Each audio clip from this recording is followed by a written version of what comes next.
नमस्कार, मी प्रियांका नागणे. आपल्या मराठी चॅनलवरती तुमचं सर्वांचं स्वागत आहे. आज आपण एक जबरदस्त जॉब अपडेट बघणार आहोत. केंद्र सरकारी जॉब आहे.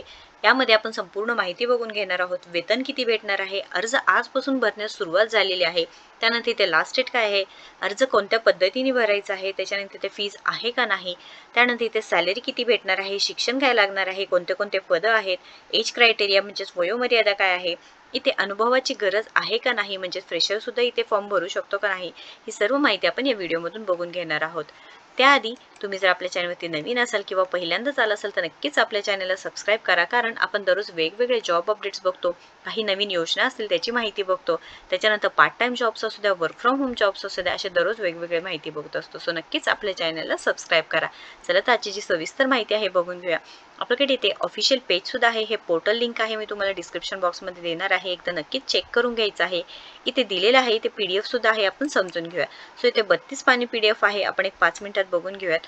ऑनलाईन इथे जे फॉर्म आहे, starting date of online application आजपासून फॉर्म भरण्यास सुरुवात झालेली आहे. इथे दिलेलं आहे बघा 16 जुलै 2024 आणि लास्ट डेट असणार आहे 5 ऑगस्ट 2024.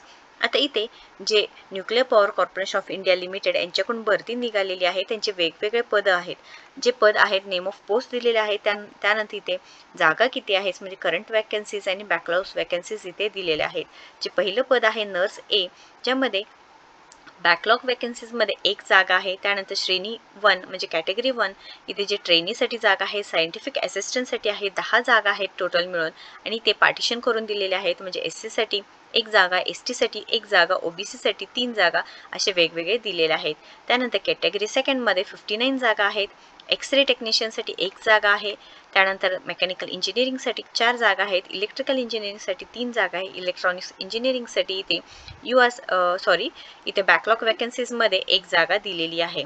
त्यानंतर ते सायंटिफिक असिस्टंट सायन्स ग्रॅज्युएट जे असणार आहे, ज्यांचं फिजिक्स झालेलं आहे, BSc फिजिक्स, त्यांच्यासाठी ते टोटल 10 जागा दिलेल्या आहेत.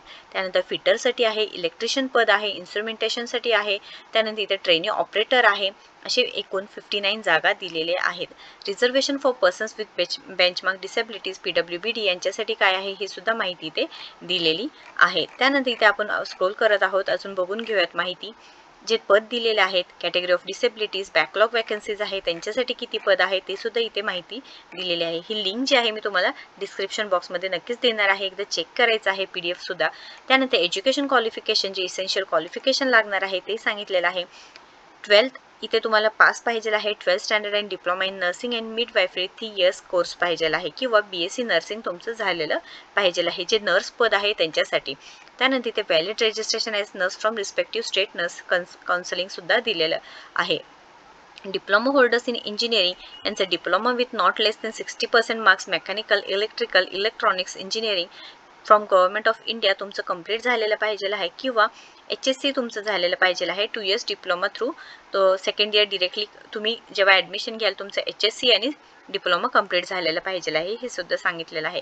जे सायन्स ग्रॅज्युएशन जे पद आहे त्यांच्यासाठी तुमचं compulsory BSc with minimum 60% marks झालेला पाहिजे आहे.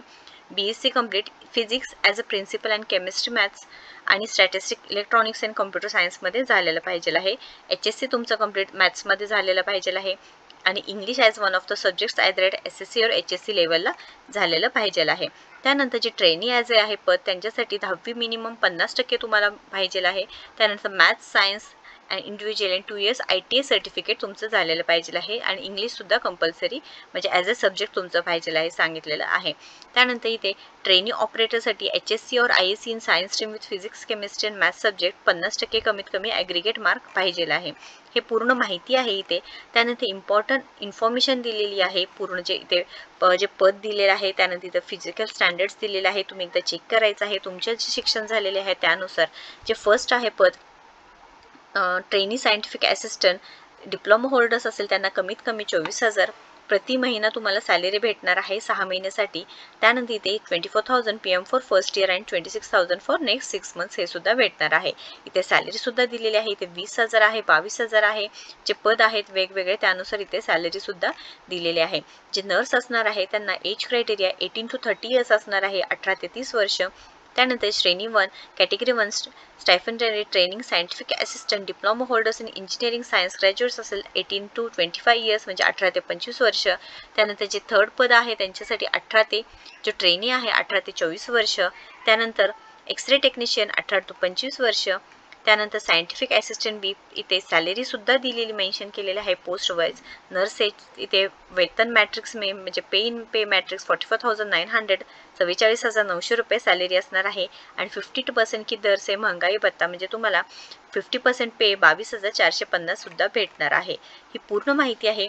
जी लिव्ज आहे त्याचे बेनिफिट्स आहे ते दिलेले आहेत. म्हणजे तुम्हाला ट्रॅव्हल अलाउन्स भेटणार आहे, लिव्हसुद्धा पेड लिव्ह भेटणार आहे. त्यानंतर इथे फॅसिलिटीज भेटणार आहे, चिल्ड्रन एज्युकेशन असिस्टंट. त्यानंतर केबल TV चार्जेस भेटणार आहे, mobile phone charges, newspaper charges हे सुद्धा एक्स्ट्रा तुम्हाला भेटणार आहे. आणि इन्सेंटिव्ह सुद्धा भेटणार आहे. लक्षात घ्या, ऑनलाईन पद्धतीने फॉर्म भरायचा आहे. केंद्र सरकारी जॉब आहे. फ्रेशर असू द्या, अनुभवी असू द्या, दोघेही तुम्ही फॉर्म भरू शकता. त्यानंतर इथे मेल असू द्या, फिमेल असू द्या, नक्कीच फॉर्म भरू शकता. एज रिलॅक्सेशनची माहिती सुद्धा दिलेली आहे. कमीत कमी 25,000 पासून सॅलरी आहे. तुम्हाला रेग्युलर बेसिस म्हणजे परमनंट जॉब असणार आहे. जनरल OBC EWSला 150 रुपये फीज असणार आहे. SC ST PWDला कोणतीही फीज नसणार आहे. हे सुद्धा माहिती दिलेली आहे. काही अडचण असेल, क्वेश्चन असेल तर नक्कीच कमेंट बॉक्समध्ये विचारा. कम्प्युटर बेस्ड टेस्ट होणार आहे. तुमचं रिटर्न एक्झाम थ्रू तुमचं सिलेक्शन होऊन जाणार आहे. प्रिलिमिनरी टेस्ट होणार आहे, ॲडव्हान्स टेस्ट होणार आहे 5 ऑगस्ट 2. काही अडचण असेल, क्वेश्चन असेल तर नक्कीच कमेंट बॉक्समध्ये विचारा. व्हिडिओ जर आवडला असेल तर नक्कीच शेअर करा, लाईक करा आणि आपल्या चॅनलला सबस्क्राईब करा. थँक्यू.